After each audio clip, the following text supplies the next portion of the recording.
esta lamentable tragedia de la República Dominicana. Elianta, bienvenida, buenas tardes y qué gusto saber que estás bien. ¿Cómo estás? Muy buenas tardes, Octavio, Valentino, viva. Y yo creo que ya eso es mucho decir. Viva, completa, con muchas contusiones, pero afortunadamente nada que pueda comprometer mi futuro. Quiero agradecerles infinitamente, aprovechar esta pantalla, este espacio para agradecer todas las llamadas, todos los mensajes, todas las demostraciones de solidaridad. República Dominicana en este momento está sumergida en un luto, y no solamente RD, sino la región completa tras este incidente que no lo vimos venir. Yo quiero decirles que dentro de mis decisiones no conversar, pero creo, tras varios mensajes que yo entiendo que Dios me hizo llegar, eh, decir que mi testimonio del milagro de Dios, yo soy un de Dios en medio de esta tragedia, y esto es un testimonio de que Dios existe, de que Dios nos lleva de la mano, de que Dios al final nos invita a mantenernos en fe, porque fue la fe la que logró mantenerme a mí viva debajo de los escombros. Elianta, sé que es un momento muy difícil para ti. Lamentablemente te tocó ser parte de esta historia, pero por suerte y como bien explicas, estás viva, que es lo más importante. Luego todo lo demás seguramente se irá solucionando. Pero Elianta, quiero saber, porque además, digamos, tú tienes la capacidad de escribir, porque trabajas de esto, porque has vivido de esto durante muchísimo tiempo, porque eres una imagen y una referencia para el periodismo venezolano fuera y dentro del territorio. Quiero que me describas qué fue lo que pasó, qué fue lo que sucedió para ti, o al menos qué es lo que recuerdas y cómo fue ese momento, por más doloroso que sea, para entender la situación en la que te encontrabas. Estaba en una mesa al lado de la tarima, a mano izquierda, pero en un lateral. Yo no estaba en el centro de la discoteca. Estábamos disfrutando, además, muy bien, porque Rubia acababa de hacer un homenaje hermosísimo a Venezuela y a mi ciudad natal, a Maracaibo, cantando gaitas. Y habían transcurrido, de verdad que no puedo precisar el tiempo. Estaba un poco adelantado el primer de Ruby cuando sentí un año hacia la pista, ¿no? Vi como la gente estaba como caminando, y de repente sentí un ruido, como un estruendo, como si algo se fuera a caer. Se describieron como si fue como una explosión, no lo tengo claro. El instinto fue salir corriendo, pero es que no dio chance de. Cuando escuchamos el ruido, y cuando nos vimos fue todo sepultado bajo los escombros. Fue un momento complejo, tomando en cuenta que yo soy una mujer claustrofóbica además, y que los encierros, o tenía fobia hasta ese momento donde entendí que cuando tú vas de la mano de Dios todo puede pasar. En ese momento yo lo que hice fue encomendarme a Dios y decirle: tú manténme en calma, yo identificar el poco aire que hay aquí, esto va a durar mucho tiempo, así que calma. Escuchaban los gritos de todas las personas que estaban ahí. Afortunadamente, la mesa donde yo estaba quedaba cerca de una barra, y esa barra tenía una salida de emergencia. De eso me doy cuenta, por supuesto, después que a mí me sacan. Yo, estando en los escombros, escuchaba a gente hablar, la gente gritando, no pasarnos personas por encima. Sentíamos la presión de pasando por encima de los escombros. Me imagino que intentando salir. Y después escuchamos que gente estaba entrando. Ahí yo entendí que teníamos gente que nos podía auxiliar. En todo momento busqué ponerme muy en calma. El habernos pisado en ese momento, hubo fallas de aire, porque obviamente me tocó cambiar de respiración nasal a respiración por la boca. Habrán pasado, yo estimo, no lo tengo claro, no lo tengo claro, 40 minutos, cuando el primer escombro se abrió hacia arriba y logré ver hacia afuera. Y dije: no estoy tan abajo. Elianto, un poco para entender, tú quedas tal cual debajo de los escombros, o sea, no, tú no veías Totalmente, nada, tú estuviste no, allí 40 totalmente. minutos y quién quita ese escombro para tú ver algo de luz? ¿Cómo logras salir salir, pues quitarte los escombros de encima? ¿Quién te ayuda? Sí, entró, mira, cuando yo logré mirar hacia afuera, habían civiles y habían policías en ese momento. Fueron las primeras personas que yo reconocí, ingresaron unos policías, ingresaron civiles y ellos empezaron a quitar los... Fue cuando logré ver la cara de las personas que me estaban acompañando. O sea, estaba mi primo, yo fui al Jet Set, mi primo que estaba de visita en los Estados Unidos, y le pregunté y le dije, ¿cómo estás? Y él me dijo, calmado. Había una amiga que estaba a mi lado, muy fuera de sí, estábamos casi todos, menos una de mis amigas que se nos perdió en ese momento, y la llamábamos y no reaccionaba. 4 horas después supimos que la sacaron y afortunadamente está ilesa. Todo el grupo conmigo salió herido, pero estamos vivos. Y las heridas no son de consideración. Nos vamos a mejorar, poder retomar nuestra, lamentando profundamente que no es la historia de muchos que no lograron contarlo. Quiero decir que viví 2 papeles. A mí me tocó ser el papel de víctima cuando me montaban en la ambulancia. Yo nada más pensaba en la gente que estaba dejando bajo los escombros y me bajé de la ambulancia en contra de todos los paramédicos y me quedé esperando a mi familia. Salió mi primo primero, media después, y 4 horas después rescataron a mi amiga, a la que no sabíamos dónde estaba. Milagrosamente solamente tiene pequeñas heridas en el rostro. Sí. Elianta, ¿cómo fueron precisamente esos segundos después de que tú dices que en contra de lo que decían los paramédicos te bajas porque necesitabas más que todo saber de tu familia? ¿Qué más decían las otras personas? ¿Cómo era, digamos, ese momento? Porque sabemos que había muchísimas personas en ese lugar, que incluso había algunas denuncias de sobreocupación. Pero ¿qué pasa en esos momentos? Digamos, ¿las autoridades sí lograron llegar a tiempo a rescatar a las personas que estaban lesionadas o fue más como ayuda entre los mismos asistentes a la discoteca? Yo cuando salí, cuando a mí me sacaron, ya habían ambulancias afuera. Yo logré contar como 3 o 4 ambulancias. De hecho, a mí inmediatamente me ingresan a una de las ambulancias. El momento adentro, yo me volví, tengo que decirles, yo me desesperé, entendiendo que mi primo no es de aquí. Tenía mucha desesperación porque no sabía nada de mi amiga. Fueron momentos de mucha angustia. Miren, fue terrible el momento de estar atrapado, pero la angustia de los familiares, porque también la viví, porque pasé de ser sobreviviente a ser de no saber dónde estaba mi amiga, es una angustia a nadie. En momentos de mucha conmoción, yo vi llegar a las autoridades de rescate, las conozco porque soy periodista, y yo les dije, por favor, saquen a mi familia de allá abajo. Reconocí a algunos bomberos, ellos fueron los que me ayudaron cuando salió mi amiga, le dijeron dónde yo estaba para ubicarnos. Es un momento que yo no te puedo describir más allá de mucha angustia, y sí me repetían todos los paramédicos, me decían, tranquila que estás viva, tú estás viva y nos vamos a encargar de los que todavía están allá adentro.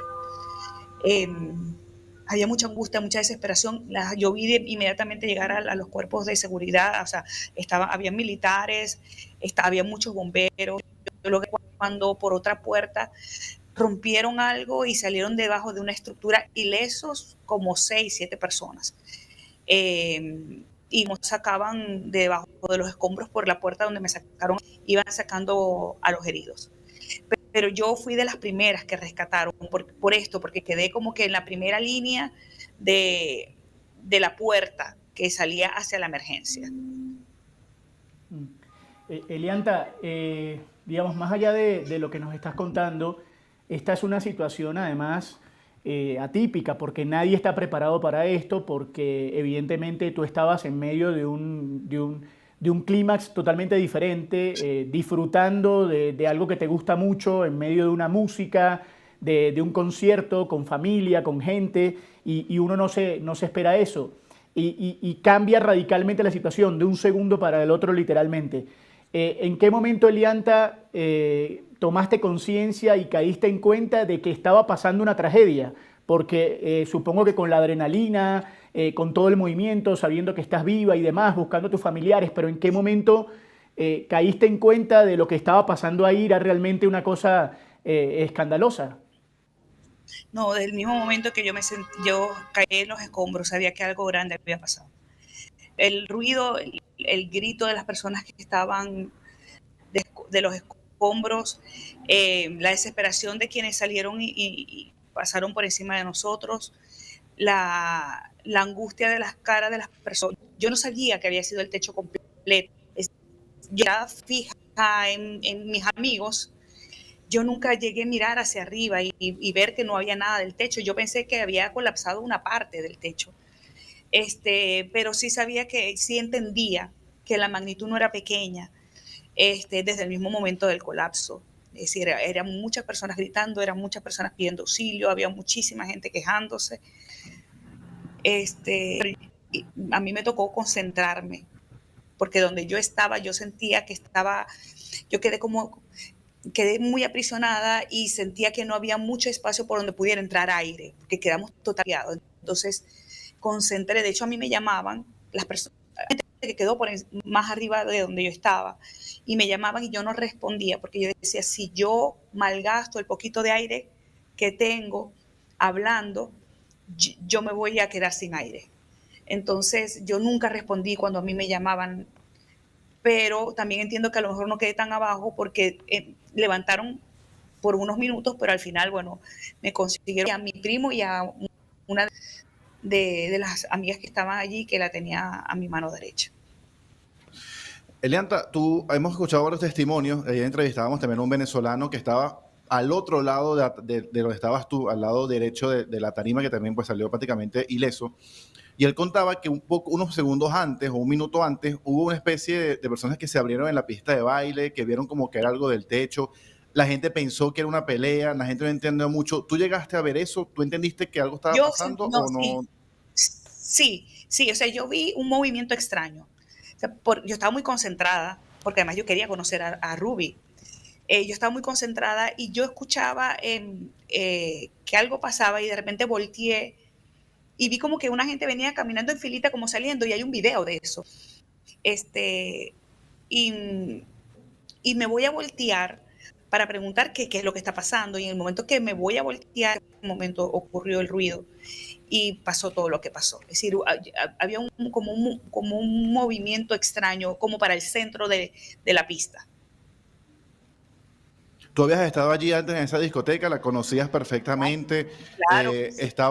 estaba muy llena de personas, la viste extremadamente, o sea, alguna vez había pasado algo similar, las veces que habías estado allí, pues no había sucedido nada, todo había Nunca, mira, transcurrido.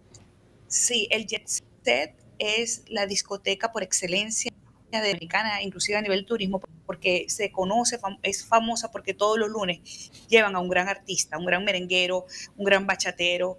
Es ícono del país, un lugar donde he ido muchísimas veces y conocí a grandes merengueros que, como buena venezolana, amamos, respetamos, y yo siempre he dicho que Dios me dio la fortuna de estar en la tierra del merengue, que es tan muy bien, ¿no? Y yo nunca había visto, yo nunca había sentido un incidente dentro de estas instalaciones que son icónicas. La familia, además, que la ha trabajado durante 52 años. ¿Qué te digo, Santi? No, estando yo allí, yo nunca sentí que mi vida pudiera ir en riesgo. O además, un establecimiento grande. Yo entiendo que la capacidad del aforo es como de 800 personas sentadas. No estaba lleno, estaba lleno, pero no estaba como que a una máxima capacidad. De hecho, yo decía, caramba, pero porque cuando hay muchísima gente, la gente se pone de pie. Y estábamos todos en mesa, había gente bailando, por supuesto que sí, que la pista estaba llena, pero al concierto donde había mucha gente. No era el sold out mayor que ha tenido esa discoteca. Sí, Elianta, dices que, digamos, ya se conocía, digamos, la discoteca, la estructura, todo, desde los administradores, los dueños de ese establecimiento, ¿se han puesto en contacto con ustedes o han recibido algún mensaje más allá del que se ha publicado por redes sociales? Mira, yo tengo oído por parte de los médicos, eh, chequear nada, ver nada.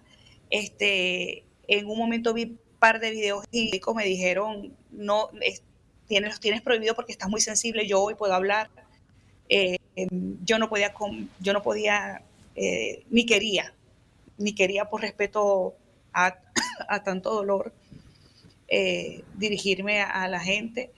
Creo que hay gente en este momento que se necesitan y creo que en este momento la región con silencio, pero no tengo mayor información. O sea, es sumergida en tratar de recuperarme.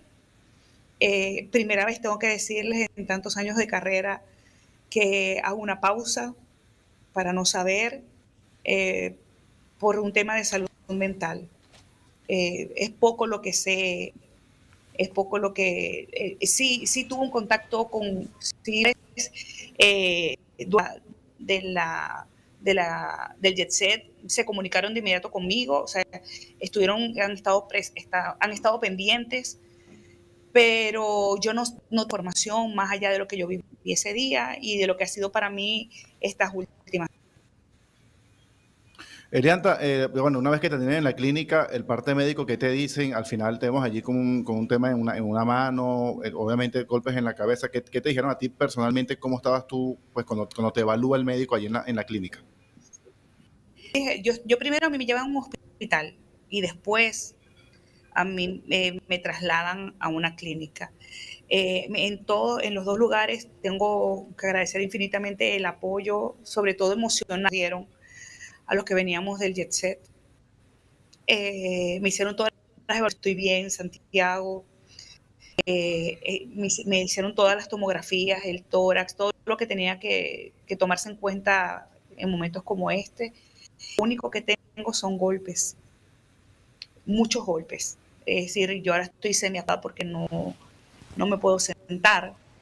Que algo de lo que me cayó, la parte de los glúteos hizo contención y estoy totalmente morada. Tengo huecos en las piernas, pero eso no se compara. Yo estoy bien, estoy viva. Hoy tengo la oportunidad de poderme dirigir a ustedes y ser ese niño de milagro de Dios, de que Dios existe. Yo estoy aquí por Él. Yo lo sentí. Yo sabía que Él me estaba acompañando en ese momento debajo de los escombros. Dio la paz que yo estaba necesitando. Y creo que el mensaje está claro. Yo más nunca volveré a ser la de antes.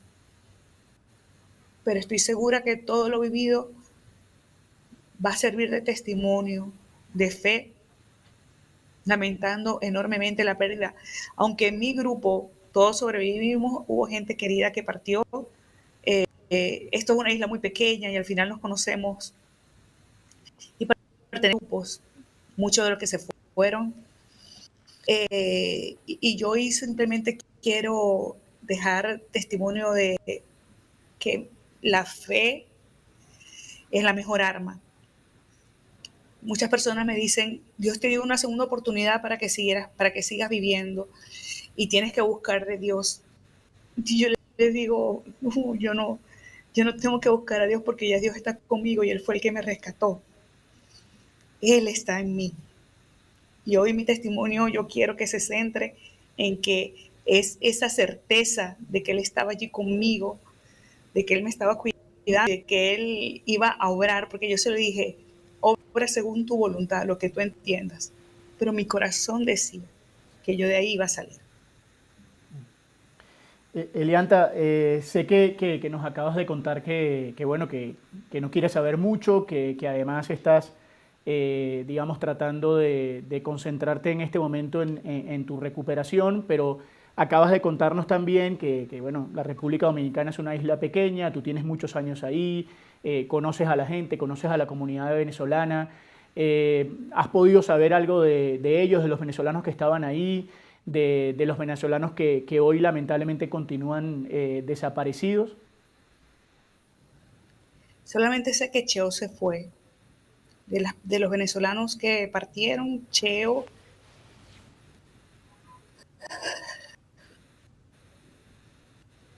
que es esposo de una gran amiga, Vida. Vida no estaba allí. Me enteré porque me llamó una amiga venezolana, también periodista, y me comentó que Cheo se había ido. Sé que creo que hay más de 12 venezolanos, 16 que estaban en el lugar, pero personalmente del grupo creo nada más conocer a Cheo. Se fue otra gente querida que no eran venezolanos, pero sé que Vida en este momento está pasando por un momento al perder a su esposa. Elianta, de verdad te queremos dar las gracias por esta entrevista, por este testimonio. Lo hablamos ayer, sé lo difícil que es para ti hablar en este momento, lo complicado que era seguir en pantalla, lo conversamos y de verdad te queremos agradecer. Y yo personalmente, cuando te vea, un abrazo gigante porque estás viva, te lo dije ayer y te queremos muchísimo y de verdad gracias por la entrevista y gracias a Dios que estás viva y te recuperarás y volverás a tu trabajo y a las pantallas y bueno, a ser la excelente periodista que eres. De verdad, un abrazo gigante y un beso gigante para ti. Gracias. Un abrazo gigante, gracias por estar pendiente, gracias por estar allí. Eso ayuda a vivir. Vivan cada instante, vivan cada minuto, que no sabemos en qué momento nos va a tocar irnos. Elianta, muchas gracias y esperamos que pronto vuelvas a tus actividades. Vas a seguir siendo para nosotros una referencia como siempre y nada, estaremos recordando siempre los momentos compartidos en Venevisión y en otros lugares de Venezuela y como decía Santi, digamos, nos contenta muchísimo saber que estás bien y que bueno, hoy eres parte de la gente que tiene este testimonio. Así que de verdad te lo agradecemos mucho porque sabemos que es muy complicado hablar en este momento, pero también sabemos que como sangre de periodista que eres, entiendes nuestra posición. Lamentamos ponerte en este contexto, pero nada, te agradecemos muchísimo, por supuesto, y que todo siga bien. Gracias. Un abrazo gigante y gracias por sus palabras y por su apoyo. Es realmente un gusto poder conversar con él, sobreviviente de esta tragedia en la República Dominicana y al que invitamos el día de hoy al programa. Carwin, bienvenido, ¿cómo estás? Gracias, hermano. ¿Qué te digo? Un poco consternado y mentalmente no estoy bien, pero gracias a Dios tengo vida y gracias a Dios mi mamá también tiene vida y salí sano y salvo de ahí. Carwin, sé que no es una situación fácil, no es un momento agradable para dar entrevistas. De todas maneras, te agradecemos muchísimo que hayas tenido la posibilidad de conversar con nosotros en medio de esta situación. Lo primero, quiero que le cuentes a la gente qué hacías en la discoteca, quiénes estaban contigo y cómo fue ese momento en el que todo se hizo oscuro y terminó cayendo el techo de la discoteca sobre ustedes. Bueno, mi mamá es fanática del maestro Rubí Pérez, en paz descanse, y mi mamá llegó hace unas semanas acá a la isla y como soy músico percusionista estoy en el medio y pude conseguir una entrada para mi mamá de parte del maestro Rubí Pérez y la llevaba para que disfrutara del gran espectáculo que hacía él y su orquesta. Todo era feliz, o sea, el reencuentro con mi mamá después de 3 años tenerla en Venezuela y de la nada se convierte en la trágica tragedia. De verdad que fue algo horrible, o sea, todo estaba tan bien y de repente se desploma todo el techo. No sabía qué era lo que estaba sucediendo y cuando caigo en sí pude abrazar a mi mamá y ahí me caen ciertos concretos en la espalda, en la cabeza y bueno, pude salir por una puerta que estaba a mano izquierda. Sí, Carwin, allí dentro de la discoteca, ¿qué tan cerca estaban ustedes o lejos de la tarima principal? Hemos visto algunos videos que incluso se alcanza a ver que el techo se empieza a caer, es como por una esquina y luego termina por caer toda la estructura. ¿Qué tan cerca estaban ustedes? Y en ese momento, como todo pasó en cuestión de segundos, ¿o qué fue lo que ustedes empezaron a evidenciar cuando ya la gente veía, por ejemplo, los problemas en el techo? Sí, yo estaba al lado izquierdo. Si nos colocamos desde la tarima hacia el público, yo estaba del lado izquierdo, estaba muy cerca de la tarima.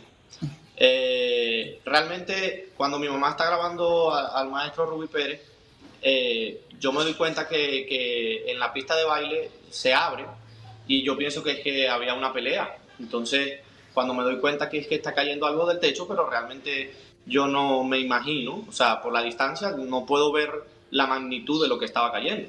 Yo entendía que era algo que no iba a ser tan grave. O sea, en ningún momento se me pasó por la cabeza de que todo el techo se iba a desplomar. La verdad, todo pasó en cuestiones de segundos y no entendía nada. Me imagino que mucha gente tampoco entendió nada.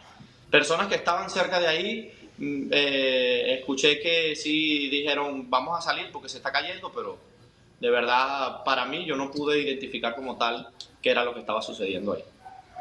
O sea, la gravedad. Carvin, yo he escuchado, claro, yo he escuchado varios testimonios, Carvin, y coinciden contigo de que estaban cerca de la tarima. ¿Tú crees que estar cerca de la tarima fue una manera de quizás de salir solamente herido? Quizás la tarima, como está más alta, en este caso obviamente la está más alta del resto del público, pudo haber sido una manera de poder salvarse en ese instante y salvar tu vida, pues, y la de tu mamá.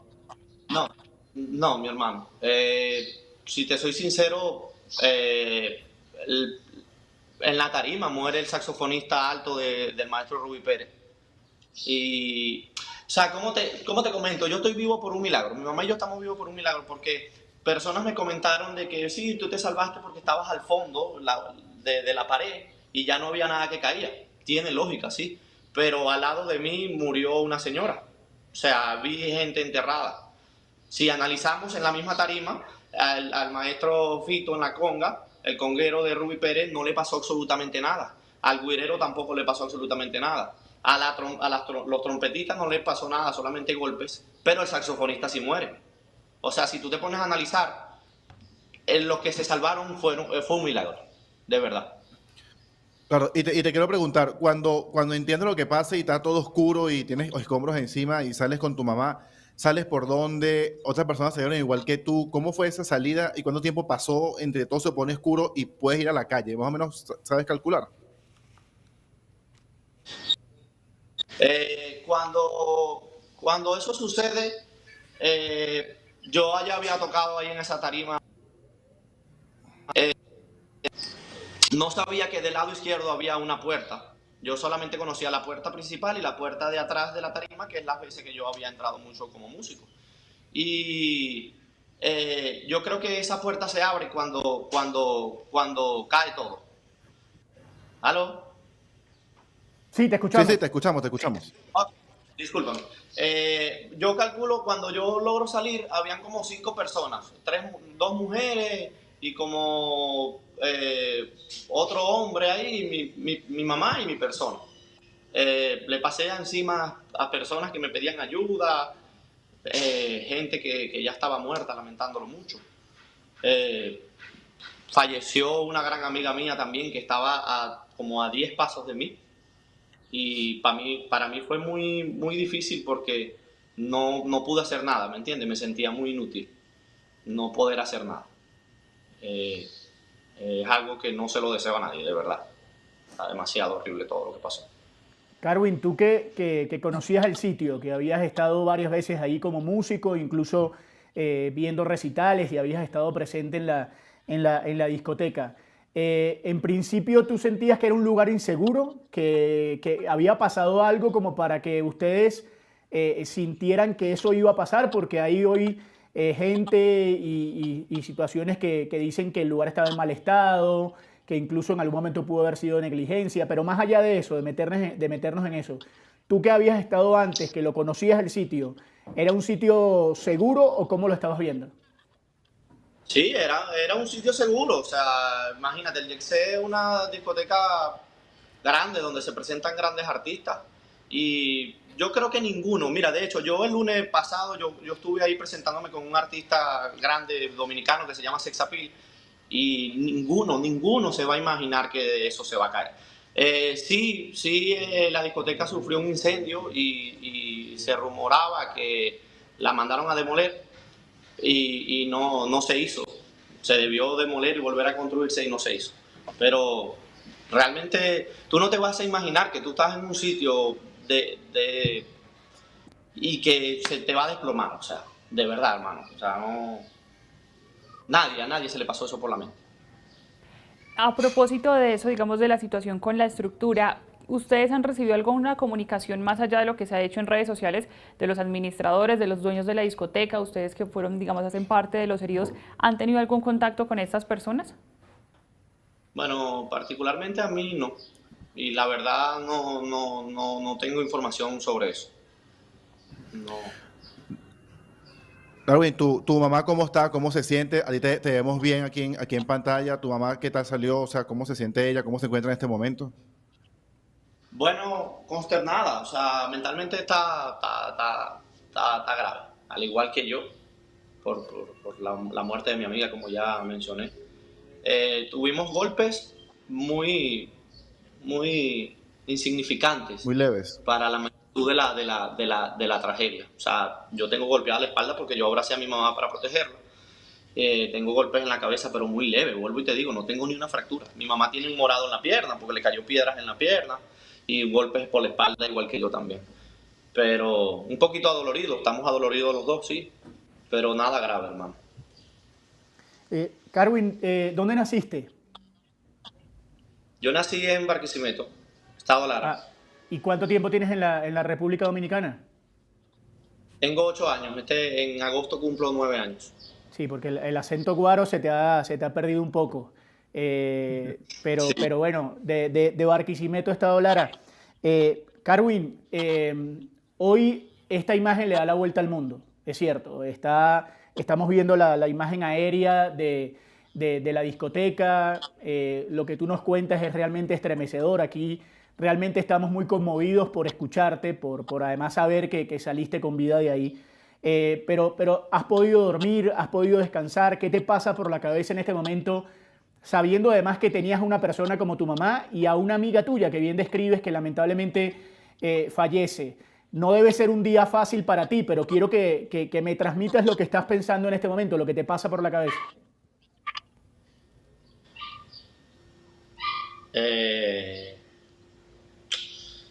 ¿Qué te digo? Bueno, te respondo primero. Sí pude dormir anoche, pero llevaba más de 48 horas que no podía dormir. O sea, entre la situación, todo, cuando salgo de ahí. ¿Y qué me llega a la cabeza? El sonido tan fuerte cuando eso se cae, los gritos de mi mamá.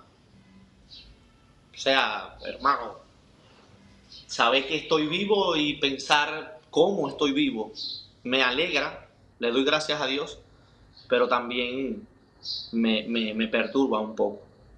No sé, tuve personas al lado, vuelvo y te digo que murieron. No sé cómo ni una fractura tuve, gracias a Dios. Sí, Carwin, tú cuentas, y lo han contado varios, que hubo una especie como que la gente pensó que era una pelea que había en la pista de baile y era que estaba como cayéndose ya parte del techo. Entre esa especie de pelea que hay allí o que se abre y cuando ocurre todo, ¿qué pasa? ¿30 segundos, un minuto, menos? Sí, realmente el que piensa que era una pelea soy yo. Yo le digo a mi mamá, obviamente el video que está corriendo por las redes, por el mundo, está cortado, porque el video dura como 2 minutos, mi mamá estaba grabando a Rubí Pérez. Y yo le digo, mamá, ¿será que están peleando? Porque yo veo que la gente se abre.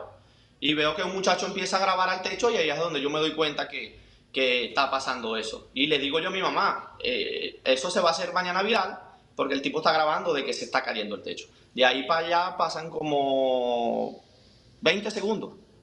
20 segundos. Yo me acuerdo que yo miro el techo y yo digo, el techo está como feo, en verdad. Y cuando vuelvo a mirar a la tarima, todo se viene al suelo. ¿Y qué viste del techo? ¿Qué veías? Cuando dijiste que estaba feo, ¿qué viste? Sí, como la rejilla del aire acondicionado. O sea, estaba mal pintado, Ok. se veía como pelado. Me imagino que fue por lo del incendio. Pero acuérdate que las luces están abajo, todo está oscuro y yo no pude escuchar nada tampoco. Hay personas que en TikTok escribieron, ¿por qué no saliste corriendo? Tú debiste salir corriendo. Yo no escuché nada porque yo estoy demasiado lejos, el sonido era demasiado grande. También se rumora que fue una planta que explotó arriba de electricidad y eso hizo que también se viniera abajo, más la vibración. Tantos años, imagínate. O sea, son muchas cosas que en verdad yo a ciencia cierta no sé qué fue lo que como tal que sucedió.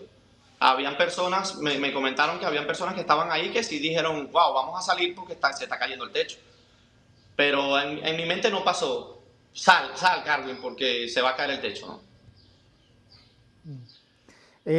Carwin, ¿y qué estás haciendo en República Dominicana? Decías digamos, eres músico, estás viviendo en la República Dominicana ya hace algunos años, nacido en Barquisimeto. ¿Qué estás haciendo hoy en la República Dominicana?